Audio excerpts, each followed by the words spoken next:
Hello friends, Verma 24 classes में आप सभी का स्वागत है। और आज हम प्राचीन इतिहास से एक बहुत ही महत्वपूर्ण टॉपिक डिस्कस करने जा रहे हैं। टॉपिक रहेगा हमारा जैन धर्म। महावीर स्वामी जी के द्वारा जो वास्तविक संस्थापक माने जाते हैं जैन धर्म के, आज वहाँ से हम डिस्कस करेंगे इसको। यहाँ से महत्वपूर्ण क्वेश्चन जो विभिन्न एग्जाम्स में पूछे जाते हैं उन सभी के बारे में डिस्कस करेंगे। सबसे पहले हम आज जानेंगे कि पृष्ठभूमि के बारे में कि उस समय ऐसा कौन सा दौर था जब जैन धर्म अस्तित्व में आया। जैन धर्म के इतने प्रफुल्लित होने के लिए ऐसे कौन से उस समय क्या ऐसी धारणाएं थी जिससे कि जैन धर्म जो है लोगों को इतना पसंद आया। इन सभी के बारे में हम चर्चा करेंगे। तो देखिए, समय था 6वीं शताब्दी ईस्वी पूर्व का। उस समय हिंदू धर्म में विभिन्न प्रकार के आडंबर आए हुए थे और ऐसे में जो जैन धर्म था वो लोगों के सामने एक नए धर्म के रूप में उभर करके सामने आया और इसने हिंदू धर्म में जितने भी आडंबर थे उन सभी का खंडन किया। यहीं से जो जैन धर्म है वो आगे बढ़ता है। वैसे देखा जाए तो जैन धर्म का जो इतिहास है वो काफ़ी पुराना है। जैन धर्म ग्रंथों के अनुसार जाने तो जैन धर्म में कुल 24 तीर्थंकर हुए हैं। कितने तीर्थंकर हुए हैं? 24 तीर्थंकर हुए हैं। यही क्वेश्चन पूछा गया था एक बार एग्जाम के अंदर कि जैन धर्म के अनुसार जैन धर्म में कितने तीर्थंकर हैं। तो 24 तीर्थंकर हुई। तो 24 तीर्थंकर में यदि हम भगवान महावीर का नाम लें तो ये 24वें नंबर के तीर्थंकर थे। तो इनसे पहले 23 तीर्थंकर हो चुके थे। तो इनमें सबसे पहले जो तीर्थंकर थे वो ऋषभ देव जी थे। कौन थे? ऋषभ देव जी थे।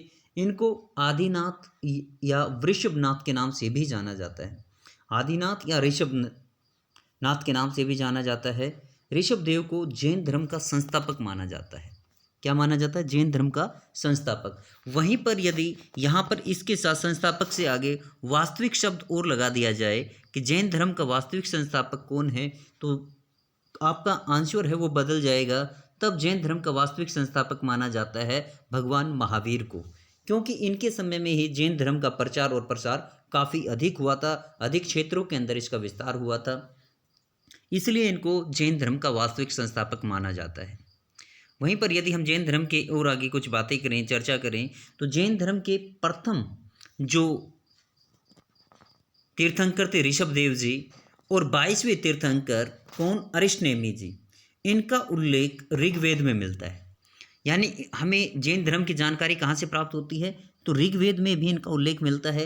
जैन धर्म के प्रथम तीर्थंकर ऋषभ देव और 22वें तीर्थंकर अरिष्टनेमी, इनका वर्णन हमें कहाँ पर मिलता है? इनका उल्लेख कहाँ पे मिलता है? ऋग्वेद के अंदर मिलता है। ऋग्वेद जो कि विश्व का सबसे प्राचीन वेद माना जाता है, उसके अंदर भी इनका मिलता है हमें वर्णन। और वहीं पर यदि हम अरिष्टनेमी की बात करें तो ये भगवान श्री कृष्ण के निकट संबंधी बताए जाते हैं। क्या बताए जाते हैं? निकट संबंधी बताए जाते हैं।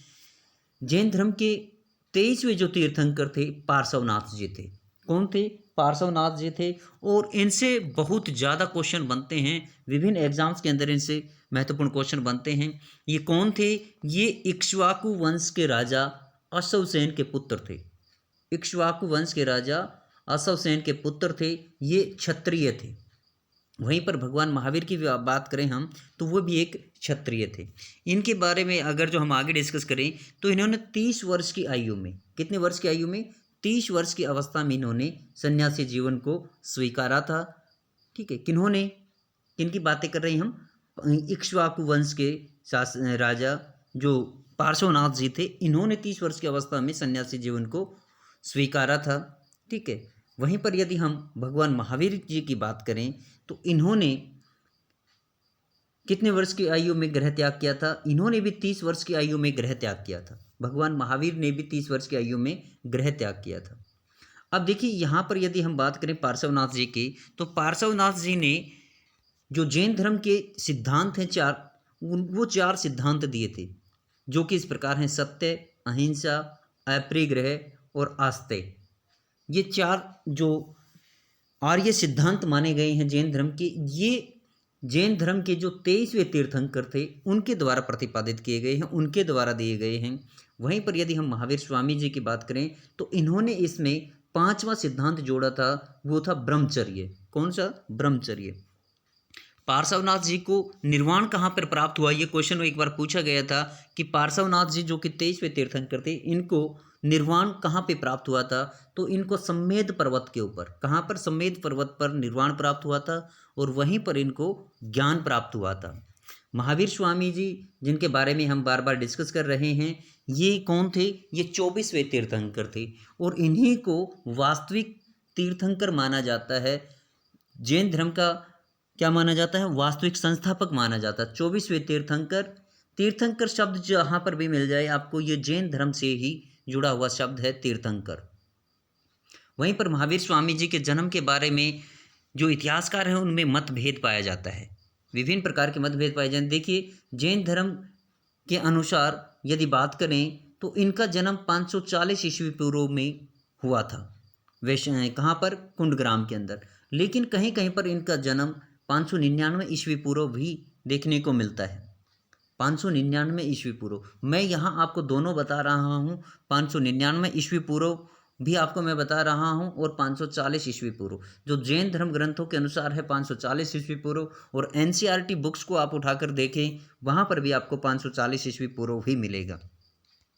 तो इसी के अनुसार चलते हैं, हम जैन ग्रंथों के अकॉर्डिंग अपना जो डिस्कस चल रहा है उसको करते हैं हम। देखिए, जैन ग्रंथों के अनुसार महावीर का जन्म 540 ईस्वी पूर्व में वैशाली के निकट कुंडग्राम में हुआ था। कहाँ पर हुआ था, वैशाली के निकट कुंडग्राम के अंदर। ये दोनों नहीं दे, एक इनमें से एक आपको मिलेगा या दोनों भी हो सकते हैं, तो आप इसको ध्यान से देख सकते हैं। वैशाली, कई बार वैशाली क्वेश्चन में दिया हुआ होता है, कुंडग्राम नहीं होता, तो कई बार कुंडग्राम है तो वैशाली नहीं होता। मैं दोनों आपको बता रहा हूँ, ठीक है। इनके पिता का नाम क्या था, इनके पिता का नाम सिद्धार्थ था। वहीं पर यदि हम महात्मा बुद्ध की बात करें, जो कि हमारा पिछला वीडियो था, उसमें हमने जाना था कि महात्मा बुद्ध का जन्म कब हुआ था, 563 ईस्वी पूर्व में हुआ था। उनका जन्म कहाँ पे हुआ था, उनका जन्म लुम्बिनी में हुआ था, कपिल वस्तु के लुम्बिनी में हुआ था।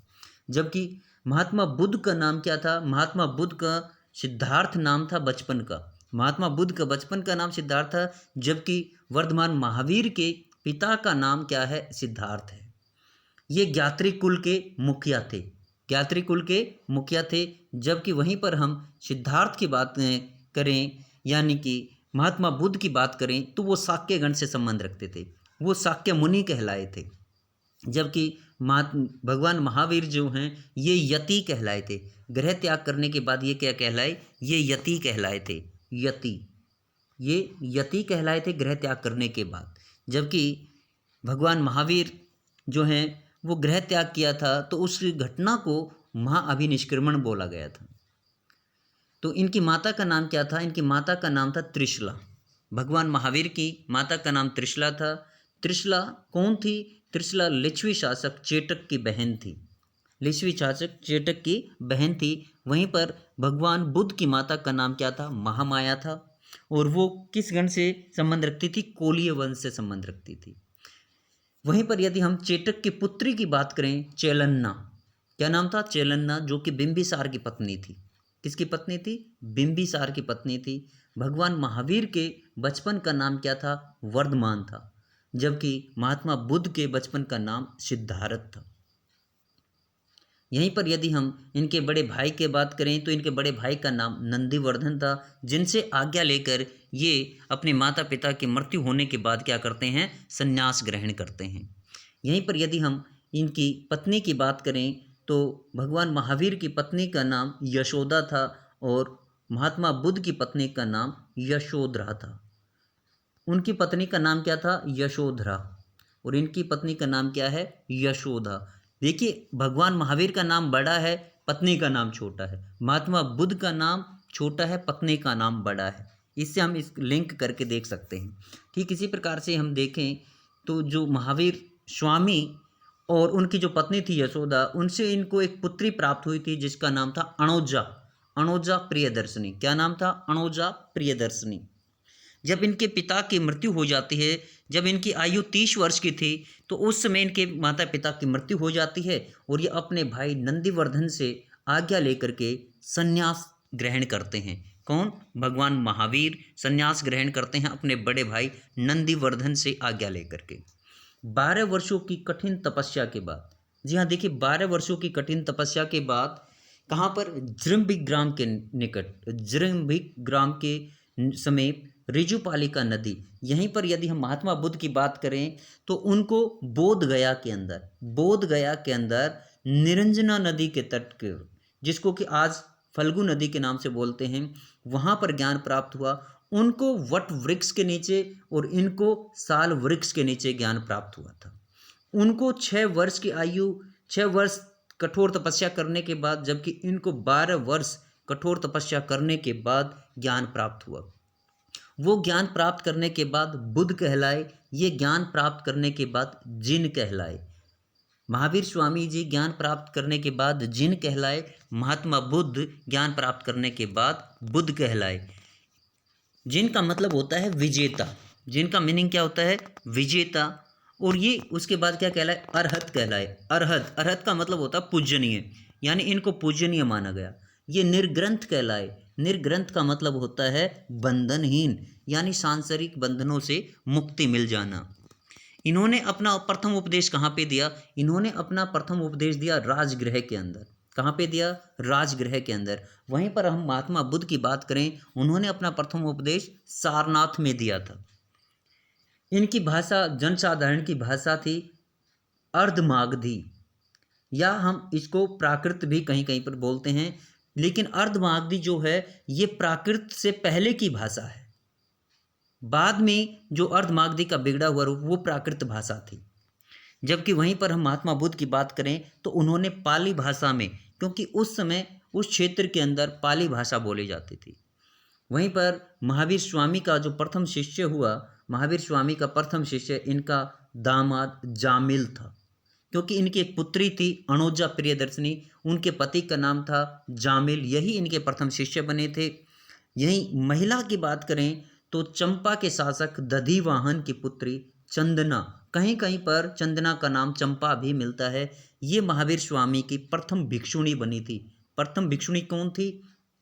वहीं पर यदि हम महावीर भगवान बुद्ध की बात करें तो उनकी प्रथम भिक्षुणी कौन थी? उनकी विमाता या उनकी मौसी जो प्रजापति गौतमी थी, वो उनकी प्रथम महिला भिक्षुणी थी। जबकि इनकी प्रथम महिला भिक्षुणी चंपा के शासक दधिवाहन की पुत्री चंदना थी।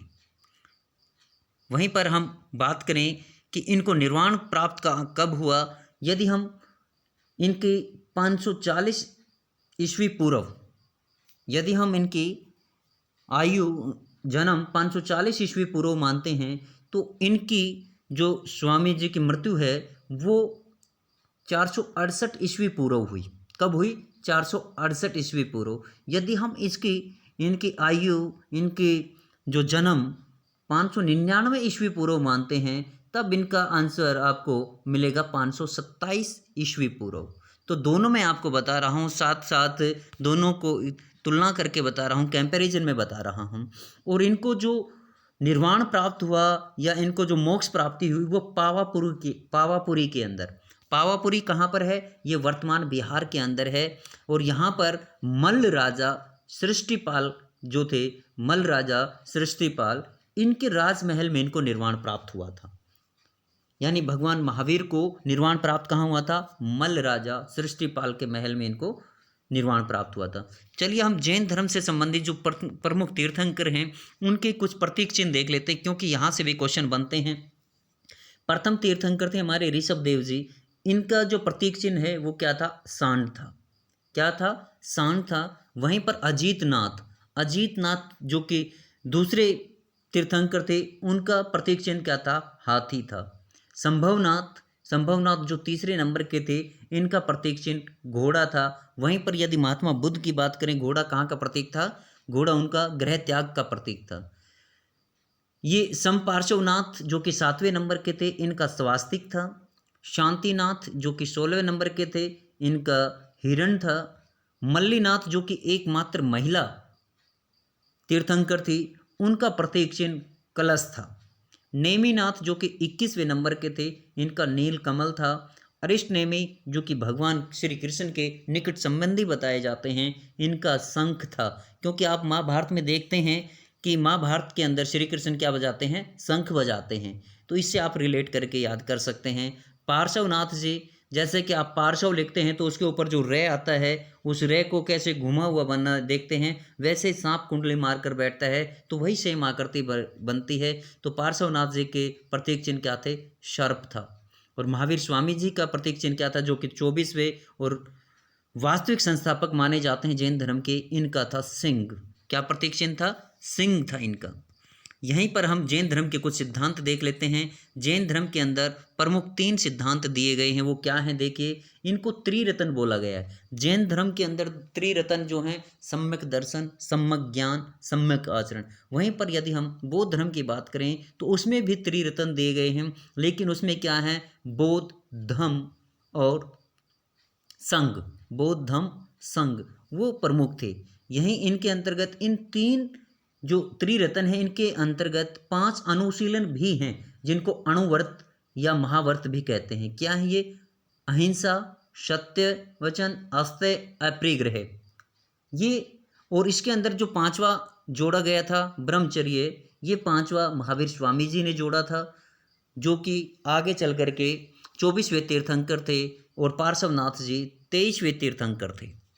यहीं पर हम आगे देखते हैं कि जैन धर्म की कुछ धारणाएं हैं, उनके बारे में भी थोड़ा सा हम जान लेते हैं। जैन धर्म ईश्वर में मान्यता नहीं है। जैन धर्म की किस में मान्यता नहीं है? ईश्वर में नहीं है। जैन धर्म आत्मा में विश्वास रखता है। जैन धर्म कर्मवाद में विश्वास करता है, यानी इंसान को कर्म करते रहना चाहिए। इंसान कर्म, अच्छे कर्म करके ये जीवन मरण के संबंध से क्या छुटकारा पा सकता है, यानी अपना जो जन्म मरण का संबंध, इससे छुटकारा पा सकता है अच्छे कर्म करके। जैन धर्म के जो ज्ञान है उसको सप्तभंगी ज्ञान या इसी को सयादवाद भी कहा जाता है। कहीं कहीं पर आपको इसका नाम अनेकांतवाद के नाम भी देखने को मिलते हैं। वहीं पर यदि हम जैन धर्म के आध्यात्मिक विचार की बात करें तो ये इन्होंने सांख्य दर्शन से ग्रहण किया है। सांख्य दर्शन का नाम आते ही आपके दिमाग में एक विचार आना चाहिए कि सांख्य दर्शन के जो प्रवर्तक थे कौन थे? कपिल। कौन थे? कपिल। और वहीं सांख्य दर्शन के जो आचार्य थे, जो बौद्ध धर्म में हमने जाना था, वो कौन थे? आलार कलाम जी, जो कि महात्मा बुद्ध के प्रथम गुरु थे। जैन धर्म को आश्रय प्रदान करने वाले प्रमुख शासकों की बात करें तो इनमें राजा उदयन, जो कि हर्यक वंश का था, चंद्रगुप्त मौर्य, जो कि मौर्य वंश का शासक था, कलिंग नरेश खारवेल, संप्रति राष्ट्रकूट शासक अमोघ वर्ष, गंग वंश के मंत्री चामुंड राय और चंदेल शासक आदि। इन्होंने क्या किया था? इन्होंने जैन धर्म को आश्रय प्रदान किया था, जैन धर्म के प्रचार और प्रसार में महत्वपूर्ण योगदान दिया था। वहीं पर यदि हम जो गंग वंश के चामुंड राय थे उनकी बात करें तो इन्होंने कर्नाटक के जो श्रवण बेलगोला है वहाँ पर गोमतेश्वर महादेव की मूर्ति का निर्माण भी करवाया है। चंदेल शासकों ने क्या करवाया? चंदेल शासकों ने जो 5 जैन मंदिर हैं उनका निर्माण करवाया है चंदेल शासकों ने। वहीं पर यदि हम बात करें राजस्थान के देलवाड़ा जैन मंदिरों की तो वो सोलंकी राजाओं ने निर्माण करवाया है। और सोलंकी राजाओं के अंदर भी हम बात करें तो विमल शाह ने उन मंदिरों का निर्माण करवाया है, जो कि दक्षिणी अरावली पर्वत श्रृंखला पर पाए जाते हैं देलवाड़ा के जैन मंदिर। तो ये कुछ महत्वपूर्ण क्वेश्चन डिस्कस किया हमने इनसे, जैन धर्म से। इसका एक वीडियो और आएगा अभी, क्योंकि इसका अभी हमने क्या नहीं किया है, ये आगे चल करके विभिन्न भागों में जो डिवाइड होगा, बटेगा, उसको भी देखेंगे। और इसके कुछ प्रमुख ग्रंथ रह जाते हैं उनके बारे में डिस्कस करेंगे, और इसकी कुछ संगीतियाँ हैं उसके बारे में डिस्कस करेंगे। तो आज के लिए वीडियो में इतना ही। और जो भी साथी चैनल पे नया है वो चैनल को सब्सक्राइब करें, ताकि हमारे द्वारा जो वीडियो डाले जाते हैं उनका आपको नोटिफिकेशन समय पर मिल जाए। तो आज के लिए वीडियो में इतना ही। Thank you, have a nice day.